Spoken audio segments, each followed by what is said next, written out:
एक बार की बात है, एक व्यक्ति महात्मा बुद्ध के पास गया और पूछा कि मन को नियंत्रित करने का पहला चरण क्या है।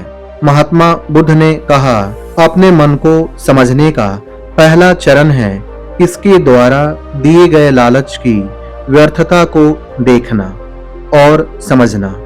दरअसल जब मन अशांत होता है तो कई तरह के लालच देता है, और जिसने मन के द्वारा दिए गए इन लालचों को पहचान लिया, समझ लो कि उसने मन को समझने का पहला चरण समझ लिया।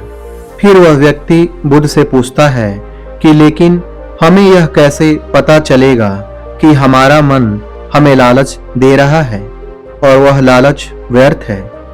इसका जवाब देते हुए महात्मा बुद्ध कहते हैं, अपने अनुभव से मनुष्य मन के लालच से जिस कार्य को अति पूर्वक करता है उसमें उसे हानि होती है, और हानि के बाद ही उसे अनुभव होता है। जैसे जिसने वास्तव में यह देख लिया कि नशा करना केवल दुख है, वह नशा मुक्त होना शुरू कर देगा। वहीं जिसने जान लिया कि क्रोध से खुद का नाश होता है, तो वह क्रोध से मुक्त हो जाएगा। मन को समझने का यही पहला चरण है। वह व्यक्ति बुद्ध से फिर पूछता है, यदि व्यक्ति पहले चरण से यह जान जाता है कि वह मन द्वारा दिए गए लालचों के कारण दुखी है, तो फिर दूसरा चरण क्या है? बुद्ध कहते हैं, खोज पर निकलना। दूसरे चरण के लिए ऐसे व्यक्ति की खोज पर निकलना होगा जो पहले ही अपने मन को जानकर इससे मुक्त हो चुका है। दरअसल ऐसा ही व्यक्ति तुम्हारा मार्गदर्शन कर पाएगा।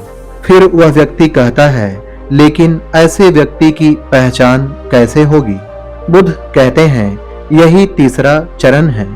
सुनना ही अपने मन को समझने का तीसरा चरण है। फिर व्यक्ति पूछता है, क्या इसे देखकर पता नहीं कर सकते? बुद्ध कहते हैं, देखने में कोई भी व्यक्ति बहुत शांत और अच्छा लग सकता है, लेकिन उसके मन के भीतर क्या है यह उसके शब्दों से ही पता चल सकता है। लेकिन किसी की बातों पर तब तक विश्वास नहीं करना चाहिए जब तक कि वह तुम्हारे विवेक की कसौटी पर खड़ा न उतरे। महात्मा बुद्ध कहते हैं कि कर्म ही मन को समझने का चौथा चरण है।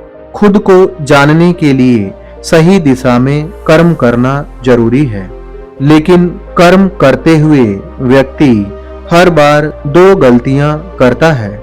पहली गलती यह कि शुरुआत ही नहीं करना, और दूसरी गलती यह कि पूरा रास्ता तय न करना।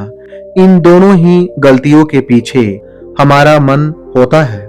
व्यक्ति अपने कर्म को पूरा इसलिए नहीं कर पाता क्योंकि वह सोचता है कि मैं कल से शुरुआत करूंगा, तो कोई यह सोचता है कि मैं असफल हो जाऊंगा। इन गलतियों का मुख्य कारण है जागरूकता की कमी।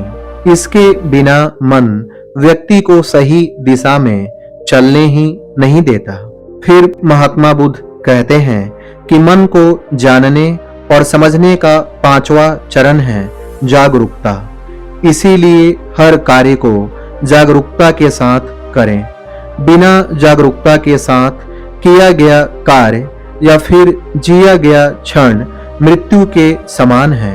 वह व्यक्ति बुद्ध से पूछता है, अपने जागरूकता के स्तर को कैसे बढ़ाया जा सकता है? महात्मा बुद्ध ने जवाब दिया, ध्यान से। ध्यान ही मन को जानने, समझने और नियंत्रित करने का अंतिम चरण है। अर्थात ध्यान ही वह नाव है जिस पर बैठ मन रूपी नदी को पार किया जा सकता है। जिस व्यक्ति ने इन शुरुआती 5 चरणों से मन को जान लिया, उसने अपने मन को जीत लिया, उस पर काबू पा लिया।